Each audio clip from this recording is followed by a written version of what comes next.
કૃષ્ણ, જય માતાજી। હું છું સેજલ રાબડિયા ને આજે આપણે મસ્ત મજાના પાસ્તા બનાવવાના છે। તો પાસ્તા બનાવવા માટે મેં છે ને રીંગવાળા પાસ્તા લઈ લીધા છે।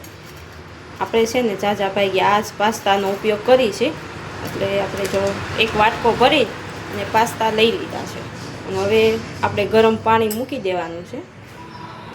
જો આપણું પાણી છે ને એકદમ સરસ રીતે ગરમ થઈ ગયું છે અને તમે કન્ટિન્યુ મારી રેસીપીમાં જોડાયા રહેજો, એટલે આપણે મસ્ત મજાની રેસીપી બનાવવાની છે।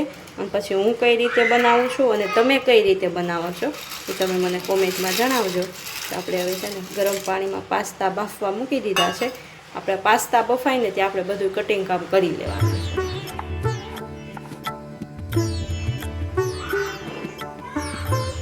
તો આપણા પાસ્તા સરસ રીતે છે ને ઉકળવા મળ્યા છે। હજી છે ને પાસ્તાને 2 થી 3 મિનિટની વાર છે। તો આપણે પાસ્તા બાફવા મૂકીને તઈ મીઠું એડ નથી કરવાનું। હવે આપણા પાસ્તા છે ને બફાવા આવી ગયા છે, એટલે આપણે આટલું મીઠું એડ કરવાનું છે। એમાં મીઠું એડ કરીને અને એને છે મિક્સ કરી દેવાનું છે મસ્ત। છેલ્લે છે ને બફાવાની સહેલી રીત હોય ને તઈ મીઠું એડ કરીને એટલે આપણા પાસ્તા મસ્ત છૂટા થાય।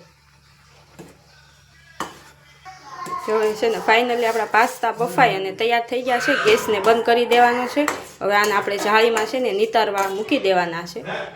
જો આપણા પાસ્તા બફાણા ને ત્યાં આપણે કટિંગ કામ કરી નાખ્યું અને આપણે છે ને ગ્રેવીવાળા પાસ્તા બનાવવાના છે, ખાલી મસાલાવાળા નથી બનાવવાના। એટલે મસ્ત જો આપણે આછી આછી ટમેટાની સીરું કરી છે અને આછી આછી મેં ડુંગળીની સીરું કરી છે। જો આ રીતની આછી સીરું હોય ને તો ગ્રેવીવાળું સરસ થાય અને જલ્દી સડી જાય। હવે આપણે છે ને વઘારની તૈયારી કરવાની છે। જો આપણું તેલ છે ને ગરમ થઈ ગયું છે, જીરું એડ કરવાનું છે અને ત્યારબાદ જો આપણે તીખી મરચી અને આદું લઈ લીધું છે, પેસ્ટને એડ કરી દેવાનું છે અને સરસ રીતે મિક્સ કરી દેવાનું છે।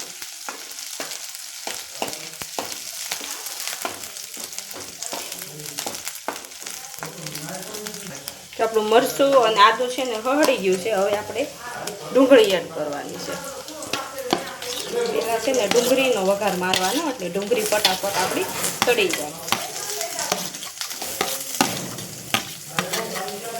ડુંગળીને મસ્ત એકદમ ડુંગળીની જીરું થઈ જાય ને ત્યાં લગન આપણે આ રીતે એને મિક્સ કરવાનું છે।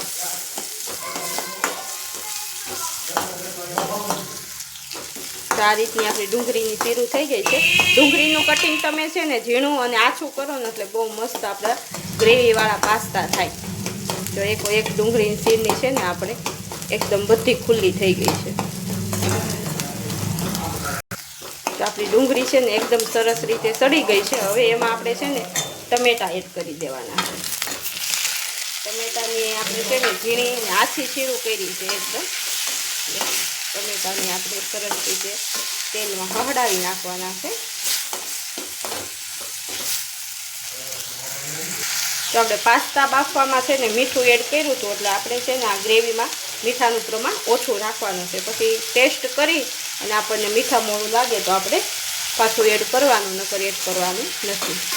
મીઠું નાખી દઈને ગ્રેવીમાં એટલે આપણી ગ્રેવી છે ને ફટાફટ સડી જાય, એકદમ મસ્ત રાર થઈ જાય। તો આપણું ટમેટું મસ્ત રીતે સડવા મળ્યું છે। હવે એમાં આપણે છે ને હળદર એડ કરી દેવાની છે। મીઠું ને હળદર પહેલાં આપણે એડ કરવાનું છે, બાકી બધો મસાલો આપણે પાછળથી એડ કરવાનો છે।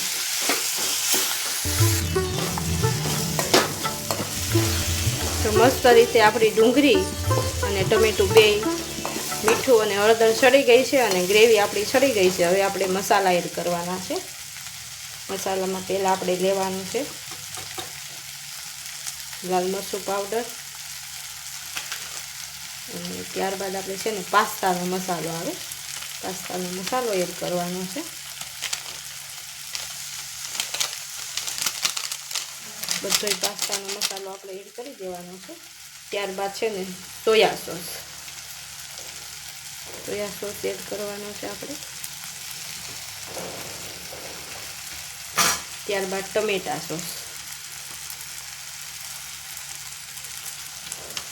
સરસ રીતે એને મિક્સ કરી દેવાનું છે।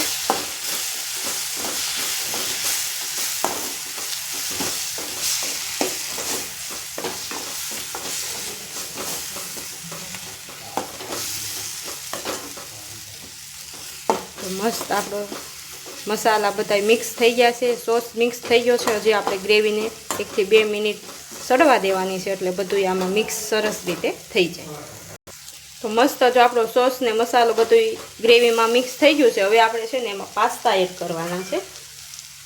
તો આપણા બાફેલા પાસ્તા લઈ લેવાના છે અને એને સરસ રીતે એડ કરી દેવાના છે.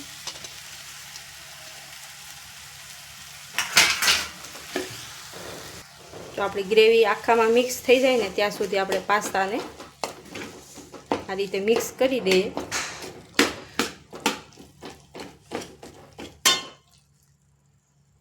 જો ફાઇનલી મસ્ત આપણા પાસ્તા ગ્રેવીવાળા બનીને તૈયાર થઈ ગયા છે અને એકદમ આખામાં મિક્સ થઈ ગયા છે. હવે આપણે એને ડીશમાં છે ને સર્વ કરી દઈએ. તો આપણે એક નાની એવી ડીશ લઈ લીધી છે અને એમાં આપણે છે બધા પાસ્તાને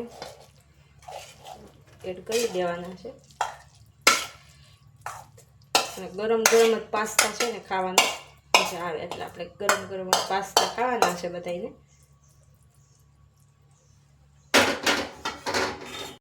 મસ્ત જો ડીશમાં આપણે રેડી કરી દીધા છે. હવે ઉપરથી આપણે એમાં છે ને લીલા ધાણા એડ કરી દેવાના છે સ્વાદ અનુસાર.